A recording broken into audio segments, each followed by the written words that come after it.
कब तक टालती रहोगी? 2 साल हो गए तुम्हारे बाप को मरे हुए, सारी जायदाद पर तुम्हारा भाई सांप बनकर बैठा हुआ है और तुम्हें परवाह ही नहीं है। आसिफ वो मेरे बड़े भाई हैं, खा नहीं जाएंगे मेरा हिस्सा, मुनासिब वक्त आने पे दे देंगे। अभी उनके हालात सब बहाने हैं। मैं कर्जों में डूबा हुआ हूँ और तुम्हारा भाई वहाँ अय्याशी कर रहा है। सीधी तरह जाकर कल उनसे अपना हिस्सा मांगो, वरना वरना वरना क्या आसिफ?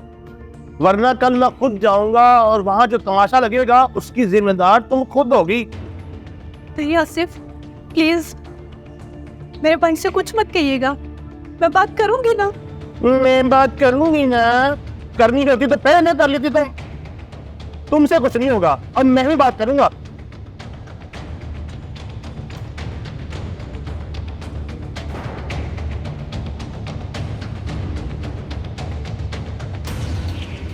देखिए अहमद भाई, सीधी बात है, आयशा तो शर्म के मारे आपसे बात नहीं करती, लेकिन हक तो उसका बनता है ना।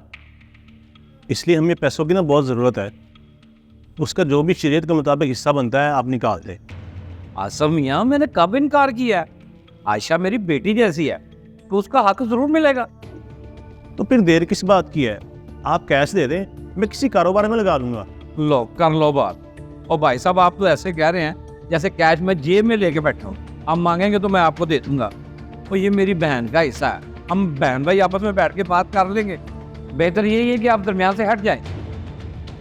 मैं दरमियान से हट जाऊं? मैं दरमियान से कैसे हट जाऊं? शौहर हूं मैं उसका नफा नुकसान अच्छे से समझता हूं। शोहर हैं उसके, मालिक नहीं। हिस्सा उसका, आपका नहीं।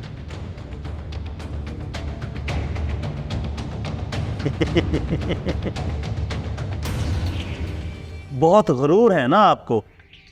याद रखना अहमद साहब, आज आपने मुझे यहाँ से खालियात भेजा है ना, इस खालियात की कीमत मुझसे ज़्यादा आपकी बहन चुकाएगी, याद रखना।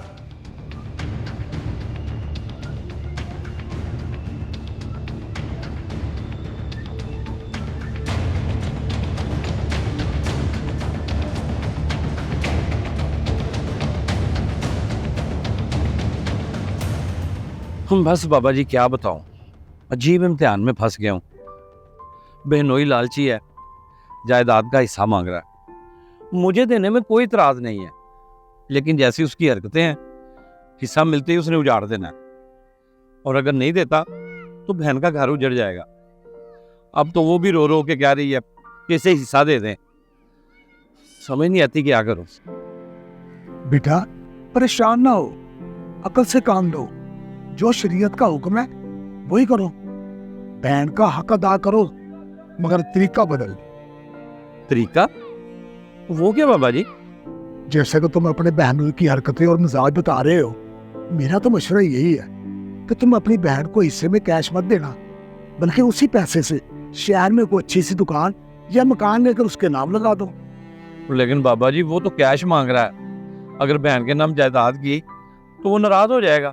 नाराज होता तो होने दो, कम से कम तुम्हारी बहन के सर पर छत होगी, आमदनी होगी, जो उसके मुश्किल वक्त में सहारा बनेगी। आओ।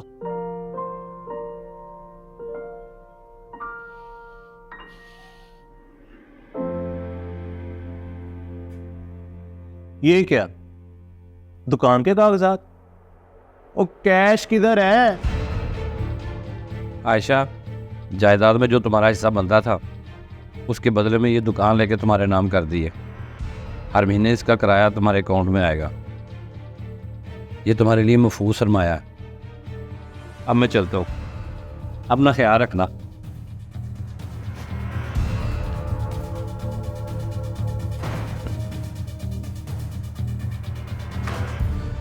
दुकान का अचार डालना है मैंने, मुझे कारोबार के लिए कैश चाहिए था। तुम्हारे भाई ने ना ये जानबूझकर चाल चली है। लेकिन आसिफ चीज तो अपनी है ना। अपनी होगी तुम्हारी, मेरे किसी की होगी नहीं है।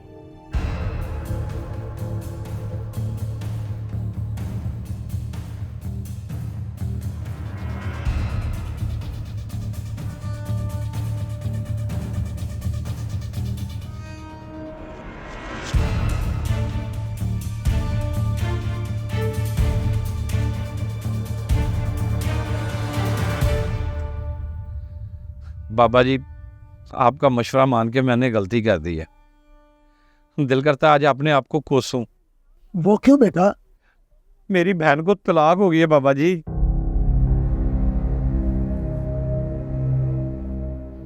लेकिन क्यों? आसफ को हिस्से में क्या जो नहीं मिला तो उसने उसी चीज का गुस्सा निकाला। अगर हम जायदाद की तकसीम उस तरह ना करते, उस तरह कर लेते जैसे वो चाहता था, शायद मेरी बहन का घर बसा रहता। देखो बेटा, अगर तुम अपनी बहन का हिस्सा ही बहनोई को देकर उसका घर बचाते तो याद रखना, हिस्सा ना देना ही अफसर। वो कैसे? क्योंकि जायदाद ठिकाने लगाकर कल को कोई और बहाना पकड़ लेता है। लालची इंसान का पेट कभी नहीं भरता बेटा। जिन्होंने अपना घर बसाना होता है बेटा, वो मेहनत मजदूरी करते हैं, रूखी सूखी खाते हैं, ससुराल के आगे हाथ नहीं फैलाते, और बीवी से ये नहीं कहते कि जाकर मेके से लेकर आओ। और जो मर्द अपने ससुराल से खाने की आदी हो जाए ना, वो कभी नहीं सुधर सकते। शरीयत ने माँ बाप की जायदाद में से बेटे बेटियों का हिस्सा रखा है, बहनोई और दामादों का हिस्सा नहीं रखा।